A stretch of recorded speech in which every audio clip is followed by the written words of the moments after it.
Okay, good morning everyone. I would first like to get rid of the elephant, or address the elephant in the room. You may be wondering why I'm wearing my pyjamas this morning. It's because I cracked a rib yesterday. I know, very clumsy.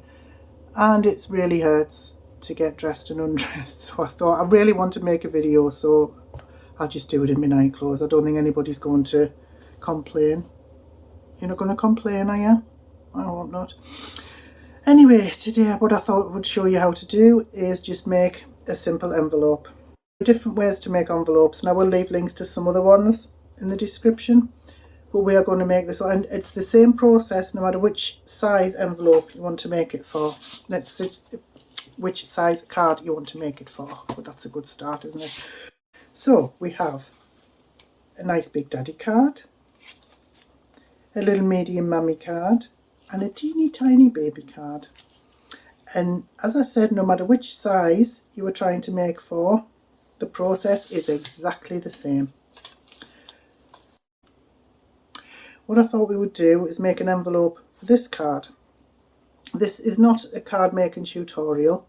I will leave links to some really good ones in the description. But all I did is take some black cardstock, put a piece of white in so people can write their own message, put a piece of pattern paper on the front, about 1/4 of an inch smaller than the cardstock, so it has that nice black border around, and just put a few decorations and sentiments on, that's all. It's not brilliant, but it'll do for this tutorial. So first of all, the first thing you need to do to make your envelope is to measure the card from corner to corner. That is 7. That is 6.7 inches, and then you add an inch, so it'll be 7.7 inches. So now when I take the paper, the envelope has to start out with a square sheet of paper. So it's going to be 7.7 by 7.7. I'm going to use my paper trimmer, but obviously you can measure it with a ruler and a pencil and just cut it with scissors. I'll be back when I've measured it and cut it. Okay, I forgot to mention that the cardstock I'll be using is from the works. It's just 30 sheets for £1, really good value, and the cardstock itself isn't too thick. It's quite thin, which is perfect for making envelopes. So I've measured and trimmed this at 7.7 by 7.7. What you need to do is turn it so it's like a diamond shape towards you. I'm just trying to make sure it's in the middle by using my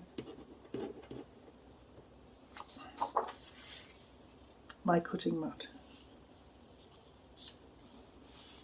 Okay, that looks okay.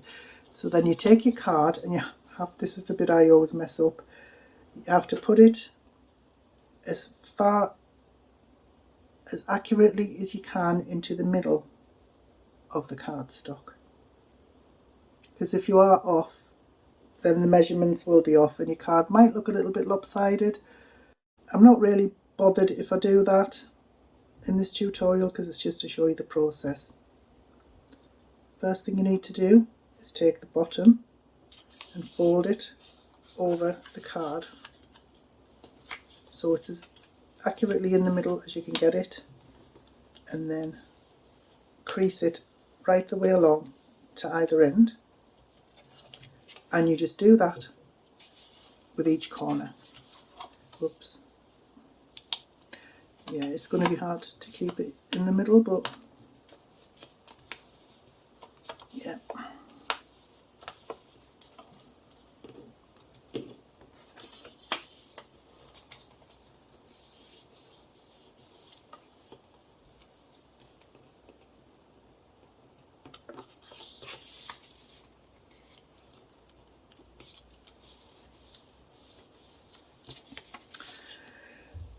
Okay, now take whatever you use to crisp the edges.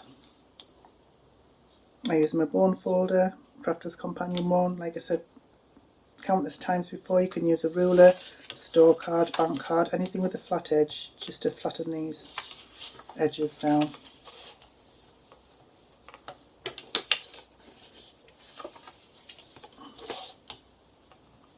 Okay, now if you open up the card, you can see there are 4 triangles in each corner.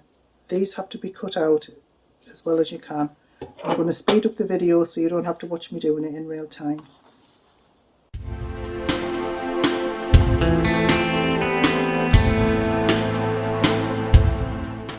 So by the time you've finished, if these corners that you've cut out look approximately the same size, then your proportions shouldn't be too bad. What I like to do now is round each of these corners. You do not have to do that if you don't want.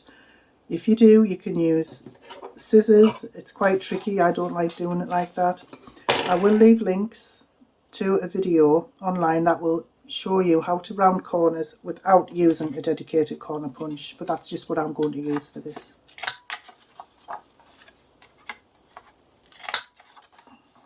I would also use my Sizzix scoring board and trimmer because that has a corner rounder included as well as an envelope maker.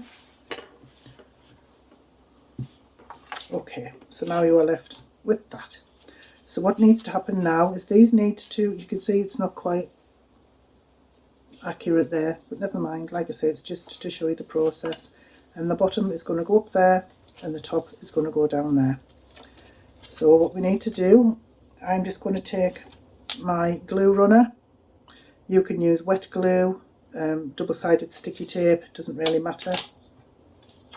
But the bottom edge of these side flaps needs to have glue on it. Oh, this is useless.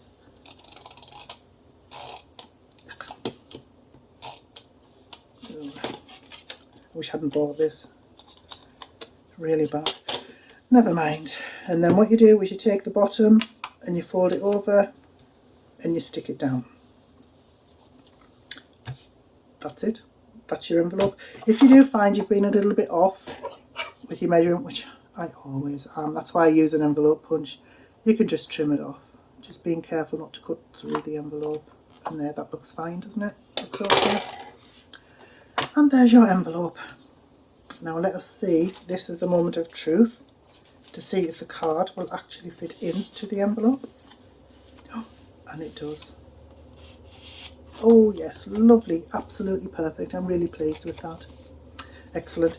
Now what I would do on these 2 sides here, these 2 edges, I would actually put double-sided sticky tape, and I wouldn't peel the backing off because then people can have a self-sealing envelope and they don't have to use sticky tape or anything like that. So that's it, that's your envelope, and that is just one way to make them, which I think is really nice because it looks like a proper envelope. So that's it. It is quite easy. I will see if I can get around to showing you all the different kinds of ways to make envelopes, but for the purpose of this tutorial I am just going to leave it there. So thank you so much for watching. If you would like a tutorial on how to use a dedicated envelope punch or the Sizzix scoring board and trimmer envelope maker, I would be more than happy to show you how to use those. So just let me know in the comments if you would like a tutorial on that. But in the meantime, if you have any questions about this or any comments, I would love to hear them. Every time you make a comment, like, share, watch a video to the end even, it really helps the channel, it helps the creator. Because this channel is so new, I could really use all the help I can get. So I would deeply appreciate it if you would like, comment, share my video, and subscribe would be amazing if you could subscribe as well. If you're interested in any more budget newbie crafting videos or anything like that, then yeah, I would really appreciate your subscription. So thank you for watching, and I hope you have a wonderful day. Bye now.